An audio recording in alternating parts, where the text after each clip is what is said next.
Angelina Sondah, mantan politisi Partai Demokrat, mengaku sudah kapok berpolitik setelah dirinya dijebloskan ke penjara akibat kasus korupsi.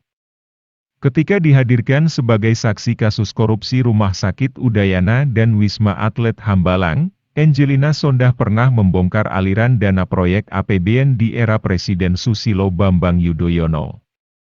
Menurut Angelina Sondah, Partai Demokrat mendapat jatah komisi sekitar 20% dari proyek APBN di era Presiden Susilo Bambang Yudhoyono.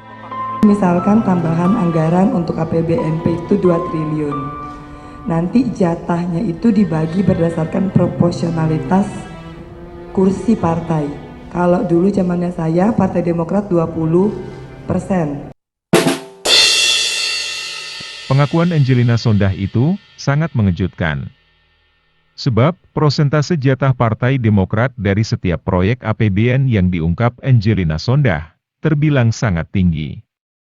Jadi jangan heran, bila proyek APBN di era Presiden Susilo Bambang Yudhoyono, banyak yang mangkrak, termasuk proyek Wisma Atlet Hambalang yang menimbulkan kerugian triliunan rupiah.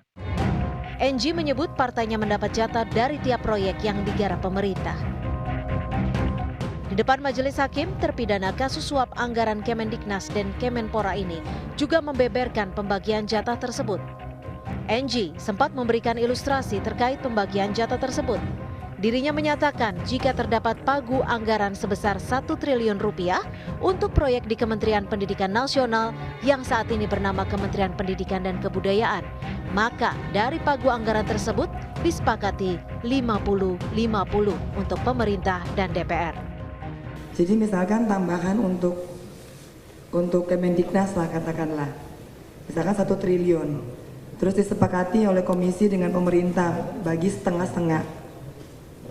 Nah dari setengah-setengah itu berarti DPR dapat 500 itu dibagi ke partai-partai. Ya kalau yang disebutkan di Rumah Sakit Pendidikan itu memang berarti dia memakai jatah Partai Demokrat. Oh maksudnya gitu ya? Iya, karena list yang saya terima itu, yang dikatakan itu adalah yang seperti dimasukkan ke dalam jatah Partai Demokrat. Kalau yang partai sudah dipotong sama Nasar. Jadi Nasar biasa memberikan, misalkan kepada saya itu emang udah yang dia sebut dengan jatah pribadi. Oh begitu. Jadi yang saudara sebutkan lebih ini sebenarnya dari jatah pribadi ini ya? Iya. Kalau yang untuk partai sudah diambil sama dia? Sudah, karena menurut Nasar kan pembagiannya itu 2% untuk partai, 2% untuk pimpinan banggar, 1% untuk anggota komisi.